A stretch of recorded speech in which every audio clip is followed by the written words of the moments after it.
berjalan dalam firman-Mu, hatiku siap.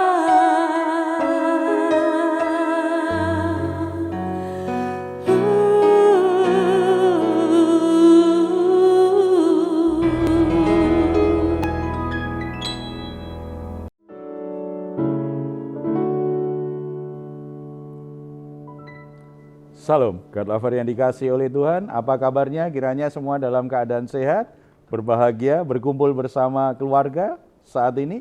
Saudara-saudara, setelah kita menjalani semua aktivitas kita sepanjang hari ini, tidak semuanya lancar, mungkin ada hal-hal yang masih membebani pikiran kita. Tetapi itu tidak boleh menjadi alasan kita tidak beristirahat.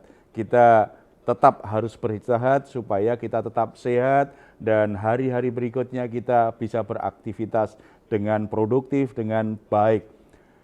Ini waktu yang baik kita bisa menikmati hadirat Tuhan supaya hati kita menjadi tenang. Bahkan kalau ada pergumulan, ada masalah yang masih membebani pikiran kita, ini juga waktu terbaik kita bawa kepada Tuhan semua beban berat kita. Karena Tuhan Yesus sudah berjanji kepada kita semua, marilah kepadaku semua yang letih lesu dan berbeban berat, aku akan memberi kelegaan kepadamu. Mari kita hampiri Dia dengan penuh harap, dengan penuh keyakinan, dan dengan penuh pujian. Kita berdoa. Bapa di surga, kami ucap syukur karena anugerah-Mu begitu sempurna dalam hidup kami. Saat ini kami hampiri tata kasih karunia-Mu dengan korban Kristus. Kami tahu kami tidak akan dihakimi, kami tidak akan dimurkai, tetapi Bapa membuka tangan menyambut kami. Kami membawa semua pergumulan-pergumulan kami. Tidak semua hal dalam hidup kami berjalan lancar, Bapa. Ada hal-hal yang menjadi beban dalam jiwa kami. Ada hal-hal yang mengganggu pikiran kami. Ada hal-hal yang membuat kami merasa berat untuk terus melangkah maju. Kami bawa kepadamu, mohon anugerah-Mu, mohon pertolongan-Mu. Kami sangat percaya dalam hadirat Tuhan. Kami menjadi lega, kami menjadi kuat, kami menjadi tenang. Kami bisa melewati semuanya dengan baik, bahkan kami akan berhasil menyelesaikan semua masalah hidup kami. Karena Tuhan menuntun, Tuhan membuka jalan, Tuhan menolong dan menguatkan kami semuanya. Bapa, kami juga bawa persembahan syukur kami atas semua hal yang Tuhan sudah berikan kepada kami. Engkau layak menerima ucapan syukur, pujian, dan penyembahan kami, Bapa. Dalam nama Tuhan Yesus kami berdoa, amin. Terima kasih Tuhan, sebab Kau layak diagungkan, sebab Kau layak terima pujian. Glory bagi-Mu Tuhan. Kaulah kekuatanku,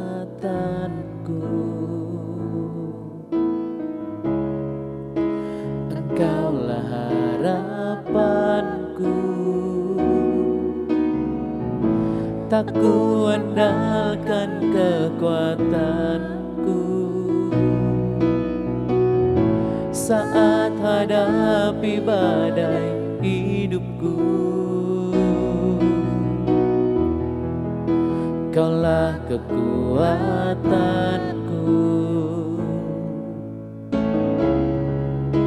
Engkaulah harapanku. Tak kuandalkan kekuatanku saat hadapi badai hidupku. Ku percaya Engkau Tuhan berkuasa, Engkau sanggup memulihkan hidupku. Dalam tangan-Mu ku serahkan seluruh hidupku. Tiada yang mustahil bagi-Mu Yesusku. Ku percaya Tuhan berkuasa, Engkau sanggup memulihkan hidupku. Dalam tangan-Mu ku serahkan seluruh hidupku. Tiada yang mustahil bagimu, Yesusku. Haleluya, haleluya. Kemuliaan-Mu Tuhan melebihi segalanya. Sebab kami percaya tiada yang mustahil bagimu. Terima kasih Yesus, terima kasih Bapa. Kau layak disembah, Kau layak terima pujian, segala hormat kemuliaan bagimu. Kau pusat penyembahan kami Tuhan, Yesus Tuhan. Haleluya.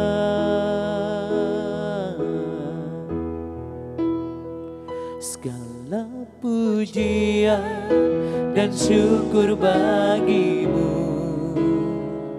Allah yang mulia, kuduslah nama-Mu. Kaulah yang awal, yang akhir dari segalanya. Yesus, Kaulah pujian bagiku. Segala pujian dan syukur bagimu, Allah yang mulia, kuduslah nama-Mu. Kaulah yang awal, yang akhir dari segalanya. Yesus, Kaulah pujian bagiku.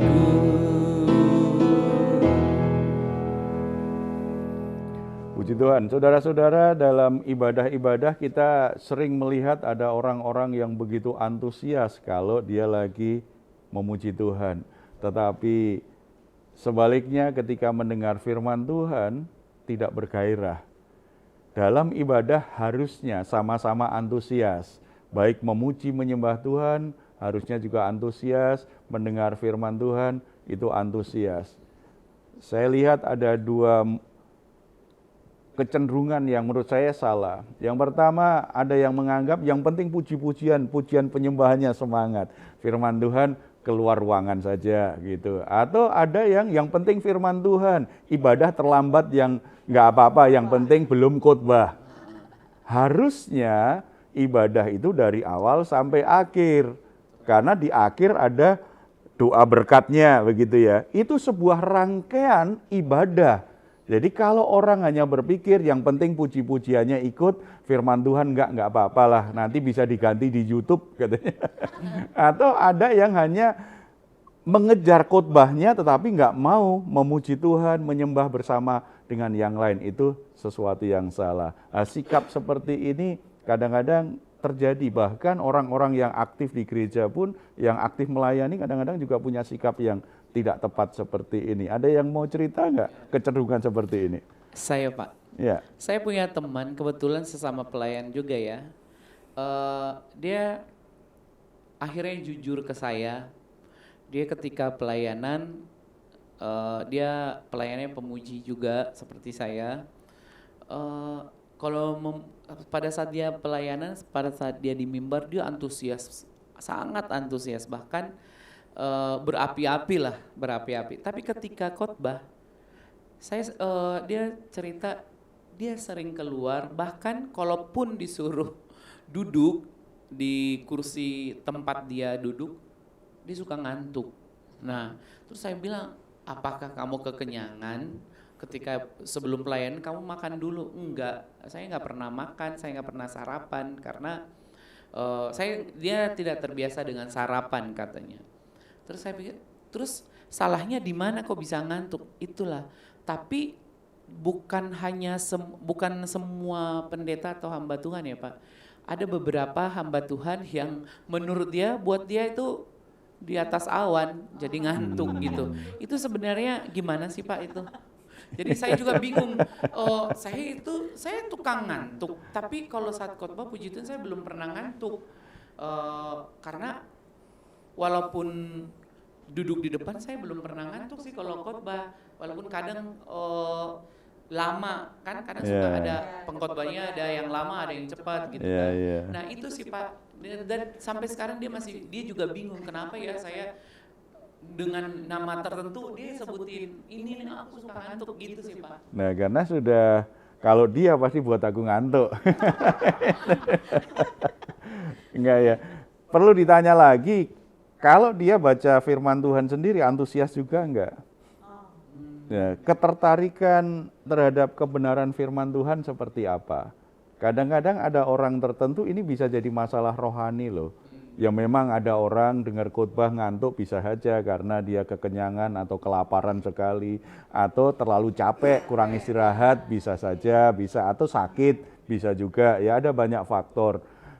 Tidak selalu karena nggak antusias mendengarkan firman Tuhan. Tidak. Lihat hari-harinya. Apakah dia ada ketertarikan terhadap firman Tuhan atau tidak? Jangan-jangan Alkitab bagi dia juga obat tidur. Jadi kalau sulit tidur baca Alkitab sebentar langsung les. Gitu. Kalau dia juga ternyata hari-hari tidak tertarik dengan firman Tuhan, ada masalah ini. Ada hambatan dalam dirinya untuk bisa bertumbuh dalam Tuhan. Walaupun dia melayani Tuhan. Melayani Tuhan tidak jaminan dia sedang bertumbuh. Apalagi melayani Tuhan, maaf ya, yang pelayanan puji-pujian, tim pujian, kan itu pelayanan tampil. Orang kalau tampil itu antusias karena dilihat orang. Ya, itu bisa membuat orang jadi antusias. Itu harus jaga hati. Kalau tidak, akhirnya kita memang sedang membuat sebuah pertunjukan. Kita tidak sedang melayani, tetapi sedang melayani diri sendiri. Kalau orang melayani, fokusnya kan untuk Tuhan. Saya ini jadi alat. Bagaimana saya melayani ini, walaupun orang akhirnya ikut saya, orang memperhatikan saya, tetapi saya bisa bawa mereka berjumpa pribadi dengan Tuhan dalam pujian penyembahan ini. Mereka bisa mengalami hadirat Tuhan. Itu tujuannya kan? Nah, kalau tim pujian ini sudah mengarahkan jemaat berjumpa dengan Tuhan, hamba Tuhan akan berkhotbah, firman Tuhan itu langsung masuk di hatinya. Karena hati jemaat sudah disiapkan dan mereka sudah mengalami kehadiran Tuhan dalam ibadah tersebut. Makanya harus menjadi sebuah rangkaian, satu tim. Baik yang memainkan musik, WL, singer, pengkhotbah, itu harus satu rangkaian, itu satu tim, itu tidak terpisah-pisah. Karena itu sebuah rangkaian pelayanan bersama. Ya, kita tidak boleh menghakimi orang yang kalau dengar khotbah pasti ngantuk, ini pasti nggak antusias, nggak. Cek dulu mungkin karena sakit atau yang lain tadi ya, gitu ya. Tetapi kalau kita juga memilah-milah, ini pengkhotbah favorit bagi saya. Ini kita salah. Saudara pelajari Alkitab, banyak nabi yang diutus Tuhan dianggap gila. Dan akhirnya dianiaya oleh umat Allah. Artinya cara mereka menyampaikan, sikap mereka banyak yang nggak suka. Jangan-jangan pendeta yang berkhotbah yang kita nggak suka itu akan dipakai Tuhan untuk menegur kita, untuk menyampaikan pesan yang penting dalam hidup kita. Tetapi karena kita sudah tutup hati, tutup mata, tutup telinga, maka kita tidak mendengar pesan Tuhan yang begitu penting hari itu. Ya, secara logika dan manusia biasalah kita suka dengan seseorang, tetapi tidak boleh rasa suka kita dengan seseorang, kita akhirnya membatasi Tuhan bekerja memakai seseorang yang kita nggak cocok gitu. Tidak, Tuhan bisa pakai. Ketika itu waktu Tuhan bicara, biarlah kita buka hati kita. Karena pertumbuhan iman kita sangat terkait dengan bagaimana kita mengimani dan melakukan firman Tuhan. Bahkan apakah kekristenan kita, hidup kita sebagai orang Kristen itu kokoh terhadap semua pencobaan, terhadap semua masalah di dunia ini.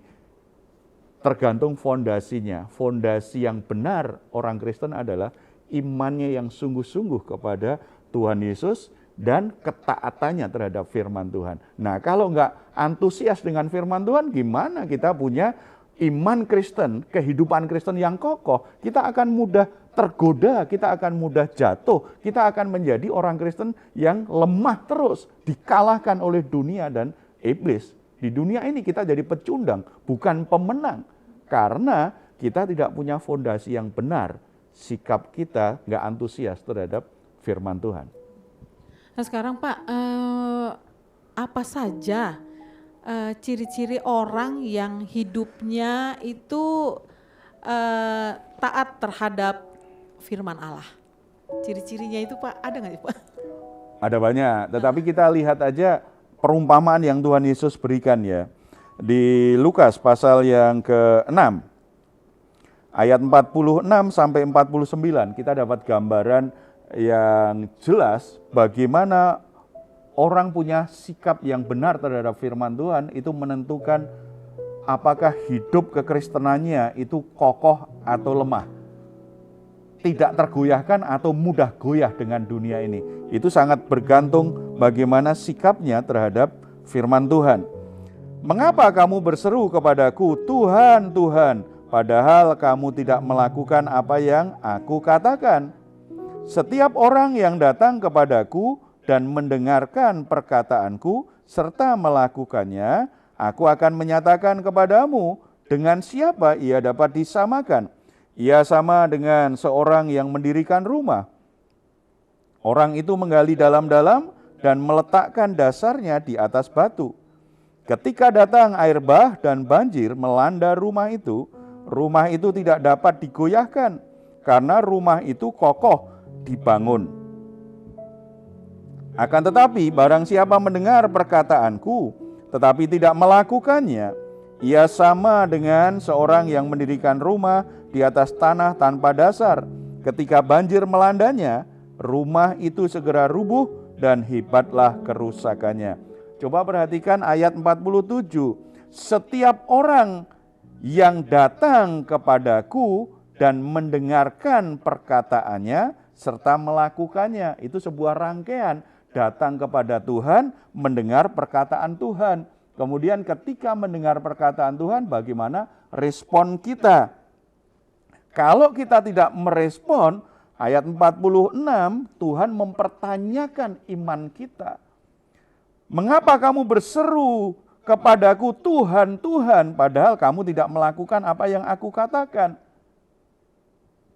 Bagaimana bisa melakukan apa yang Tuhan katakan? Tuhan sedang berkata-kata melalui hambanya, menutup telinga, tidak mau mendengar. Kan nggak pernah tahu apa yang Tuhan katakan. Ada dua perumpamaan tentang orang yang membangun rumah, fondasinya itu digali dalam-dalam di atas batu. Itu yang berdiri kokoh tidak tergoncangkan. Yang satu hanya sekedarnya, udahlah yang penting ada fondasinya. Di atas pasir juga nggak apa-apa. Tetapi ternyata rumah ini mudah roboh. Dari perumpamaan ini kita bisa menemukan dua prinsip penting dalam hidup ini. Supaya hidup kita didasarkan pada ketaatan akan firman Tuhan. Yang pertama, kita harus mau memperjuangkan hidup kita itu berakar pada kebenaran firman Tuhan. Kalau kita ingin menjadi orang Kristen yang kokoh, maka hidup kita harus kita perjuangkan. Kita harus berjuang bahwa kita tidak sekedar datang kepada Tuhan begitu saja. Kalau kita beribadah bukan sekedar datang ibadah setor muka. Atau istilah orang hanya manas-manasin bangku saja. Gitu, setelah itu setor muka, pokoknya aku datang ke gereja. Tidak, tetapi itu bagian dari rangkaian perjuangan kita supaya hidup kita itu benar-benar tertanam pada batu karang yang teguh, pada kebenaran firman Tuhan. Itu perlu diperjuangkan karena godaannya kan banyak ya. Kita kan zaman sekarang itu yang penting kan ikut ibadahnya senang-senang, oke selesai. Atau ya firman Tuhan juga sambil lalu saja, yang penting menyenangkan telinga. Yang berat-berat nggak mau. Saudara, kalau hanya yang menyenangkan telinga saja, berarti kita hanya kutip sebagian ayat nih. Ada banyak ayat, itu memang membutuhkan kecermatan, membutuhkan konsentrasi, membutuhkan proses belajar yang serius. Untuk memahami Tuhan, itu pasti ada banyak kesulitan kita alami. Sebab, coba, orang tua memahami anaknya saja. Banyak orang tua itu bingung loh memahami anaknya. Padahal anaknya sendiri. Demikian juga anak, begitu anak sudah mulai dewasa, kadang-kadang bingung nggak memahami orang tuanya.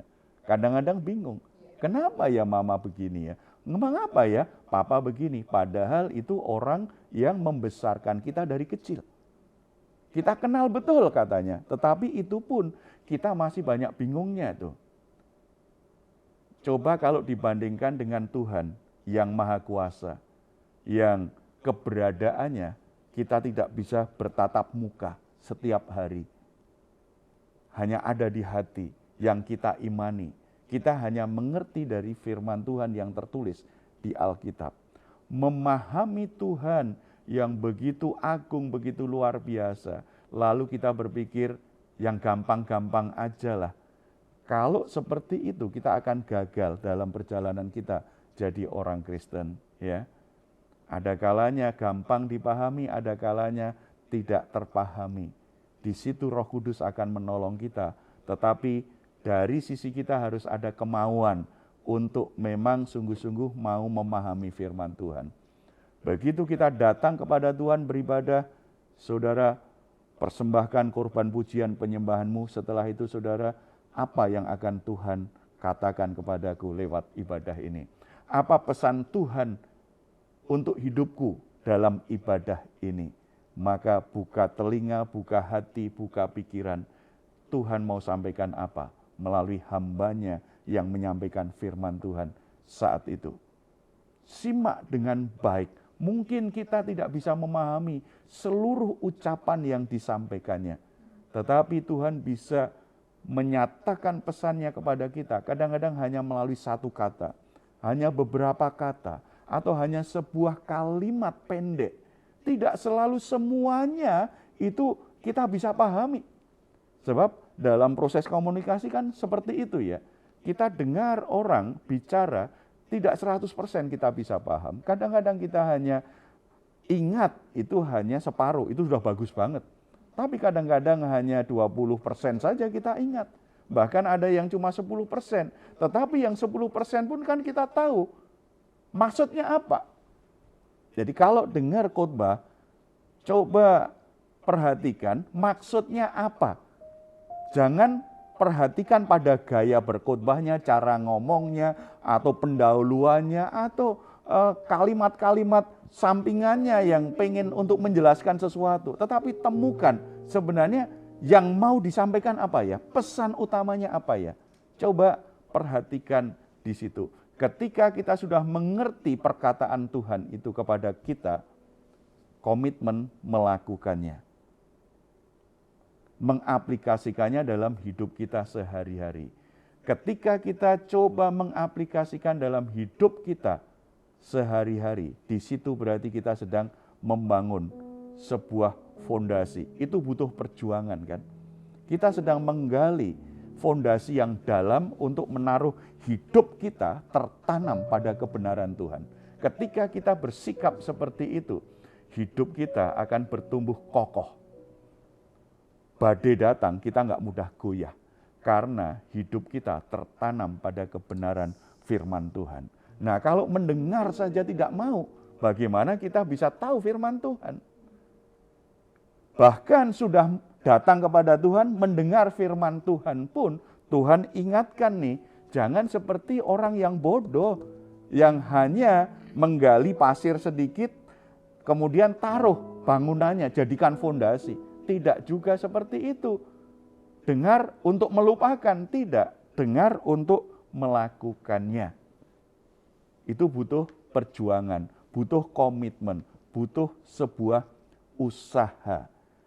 Dalam menyikapi ini kita harus berpikir jauh ke depan. Jangan berpikir hari ini. Hari ini aku nggak suka lah dengan pengkhotbahnya. Aku nggak cocok dengan khotbah itu. Aku nggak cocok dengan firman itu. Kita harus berpikir jauh ke depan. Mungkin hari ini kita berkata begitu karena hidup kita baik-baik saja. Sedang nggak ada masalah. Sedang tidak ada goncangan.